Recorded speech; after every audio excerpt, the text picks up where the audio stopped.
अरे ते बिचारे तुम्हाला विचारल्याशिवाय पाणी पिते नाही रे. अरे जरी जगायचं ठरलं महिला मंडळ आता तुम्ही उगाच लावून धरले आमच्यावर लय अन्याय आहे ना आमच्यावर लय अन्याय आहे. काही नाही हो, आता ज्यांच्यावर खरे अन्याय आहे ते शब्द बोला ना.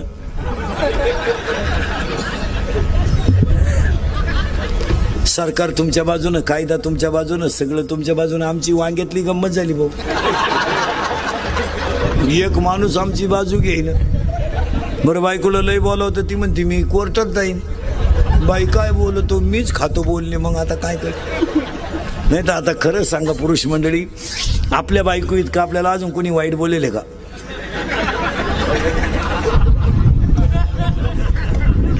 तरी आपण त्याच घरी मुक्कामाला आहे. आता काय करता मला.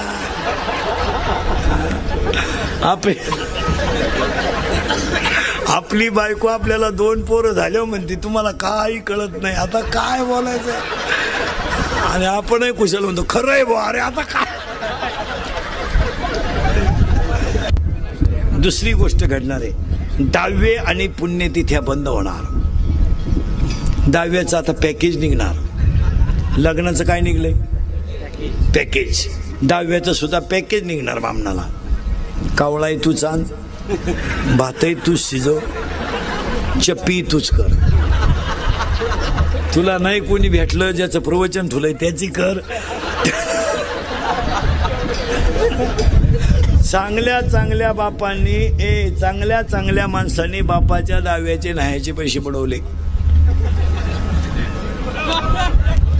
थोरी लग्न मागितले तो म्हणला आपला काय संबंध नाही. धाकटा म्हणला मी त्याचा नाहीच तर पैसे द्यायचा काय संबंध नाही. म्हणतो मी फुकाट करतो पण त्याचा हाय एवढं तर म्हणा. आता तो तर मिळालाय. दहाव्याचे तुमच्याकडे प्रवचन असतात का दहाव्याला? नाही नाही, आमच्याकडे दहाव्याला प्रवचन असते सरलाट. आमच्याकडे 8:30ला सकाळी 10 वाजला कोणाचाही 10 वाजतो प्रवचन असते.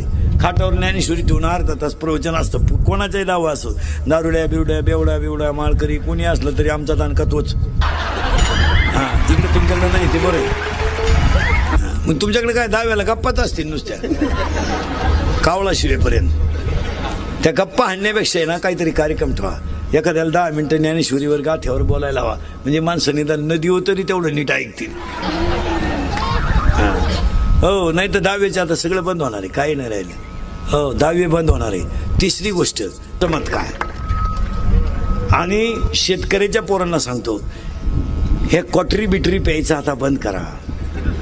जरा जाग्यावर या. जरा लाजा धरा लाजा.